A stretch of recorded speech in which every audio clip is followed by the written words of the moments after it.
So the plan is to take you on a journey with me through time and rediscover and recreate crochet stitches, and I'm thinking full patterns as well from 19th and 20th centuries.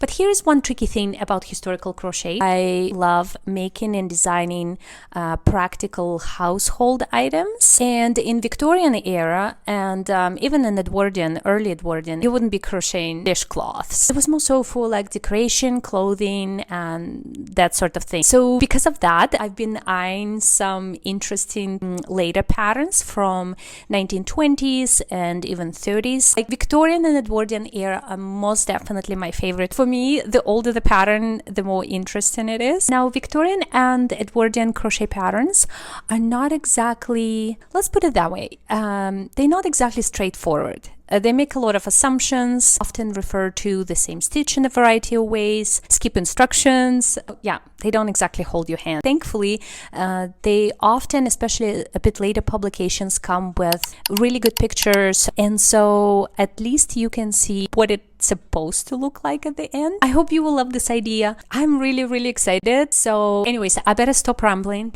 and let's try our first historical stitch that I picked for this video, Newport stitch. I came across this stitch in a few Edwardian publications. Earliest I've seen was dated 1904, but I suspect it is older because that book, the 1904 book, was already marked as 5th edition. I can't confirm that the earliest editions have that stitch for sure because I didn't see it, but it is very likely. Why did I pick this stitch as my first one? Maybe because right now I'm watching the Gilded Age and the characters there constantly going off to Newport, which was a fashionable summer resort of that era. And as I was looking through that 1904 crochet publication and I saw Newport stitch, I thought, how perfectly fitting for my purpose. Interesting thing about this stitch is that for me it looks like knitting. How was it achieved? Well, according to the original pattern, you are meant to cut yarn at the end of each row. Yeah, but despite that, this stitch is very beautiful and not very difficult once you know what you're doing. It consists of a combination of single crochet and a treble crochet, and it has this very lovely structure. I hope you will like it. I hope you will have fun recreating this historical stitch, and yeah, let's try it.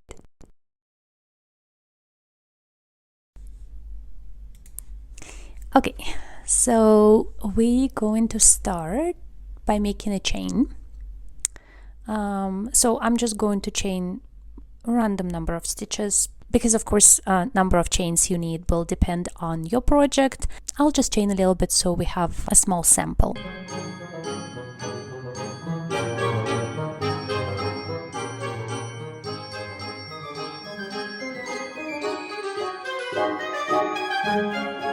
Okay. Something like this I think is enough. So first row, it says make 1 single crochet in every stitch. Okay, so first row is very easy.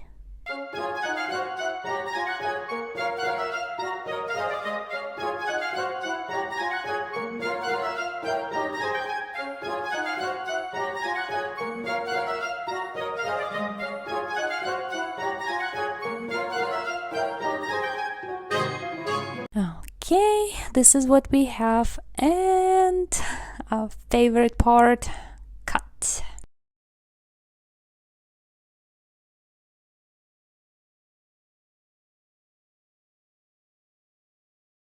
So I have to reattach my yarn. I have no idea if there was actually a rule where I'm supposed to attach this thread, so I'm just gonna do it behind.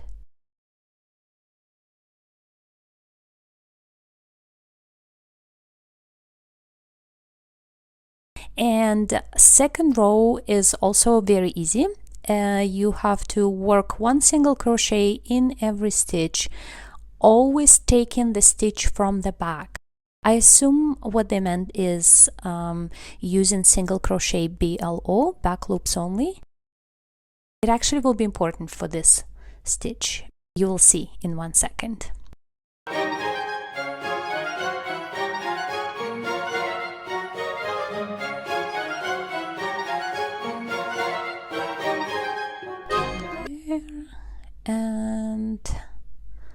one more.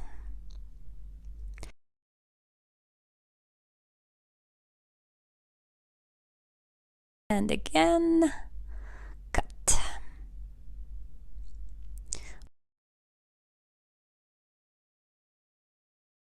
Oh boy, there are gonna be so many ends if you're making a blanket or anything like that. I think it's better for like a sweater or something. Again, reattaching yarn.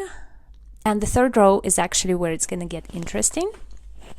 So, okay, it says work 1 single crochet, then wrap the yarn twice over the hook for treble crochet.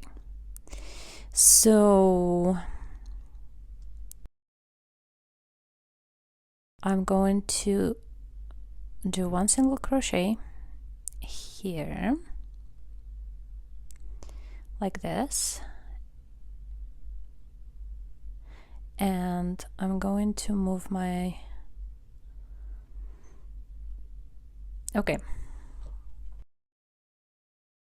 then wrap yarn twice over the hook for treble crochet, sticking the hook in the top stitch of the first row of single crochet.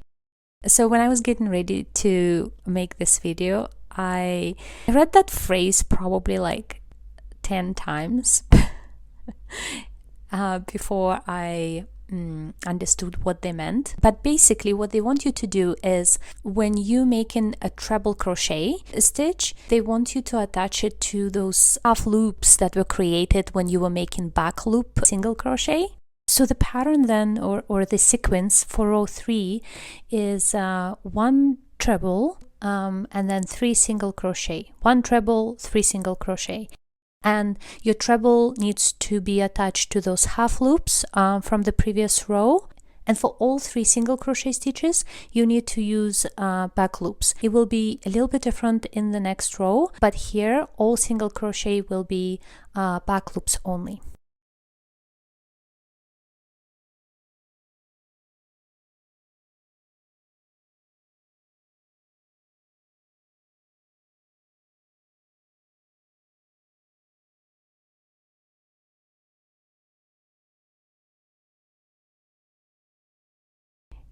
Right here, and that will give us this interesting texture that I said looks like knitting. See, it's like super cool.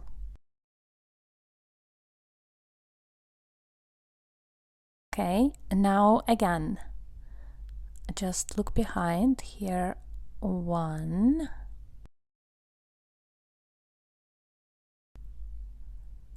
2, 3, and oops, what am I doing? Okay, and now treble crochet down to this half loop. 1, 2, 3, right here,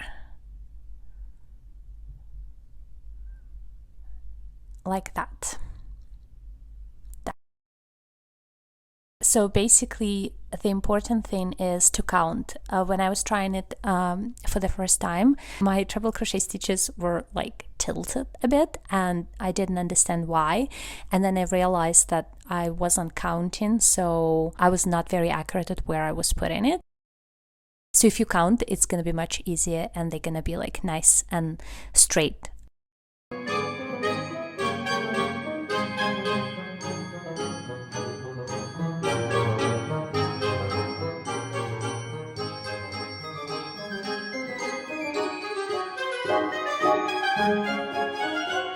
Okay, there you go. So this is the end of row 3. That's what you have. So pretty cool. Let me just get closer. And as you can see, making single crochet back loops only between the treble crochet is very important, because that is where your treble crochet will be attached. So every next row will need those half loops so you can attach your stitch there. Okay, cut again. So many tails. Oh my goodness, it hurts.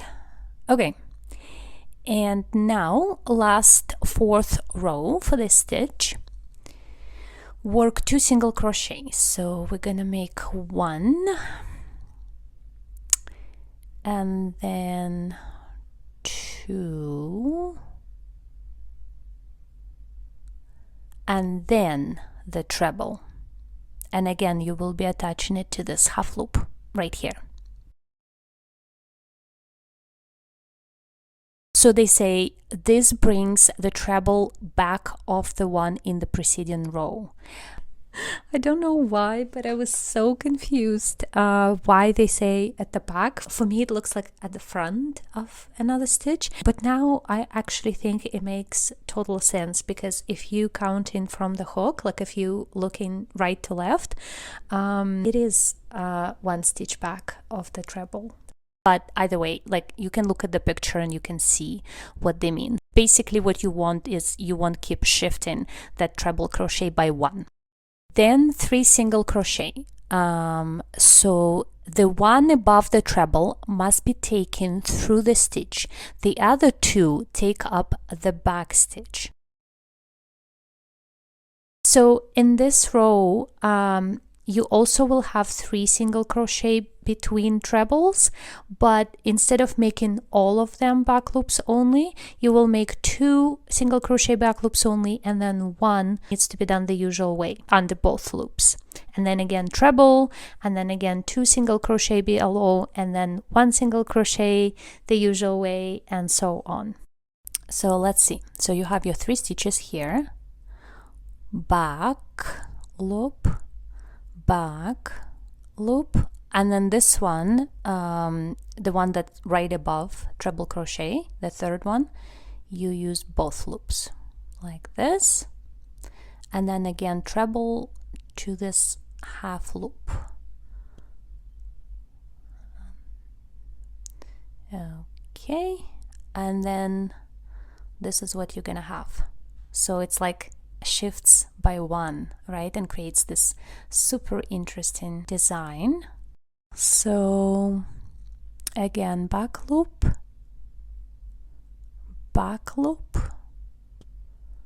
the one above treble, both loops, and then treble down there, and one more time, back loop,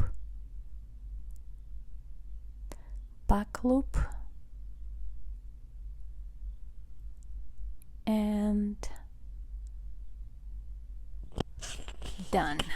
This is what you have. It looks super cool. So cut, and voila. I absolutely love this stitch. I hope I got it right. You just have to continue shifting this treble crochet, and that is what they mean, right? So they say always have 3 stitches between your trebles. In each row the treble will be 1 stitch back of the treble in the preceding row. So if I would be making row 5, I would make 3 single crochet and then the treble.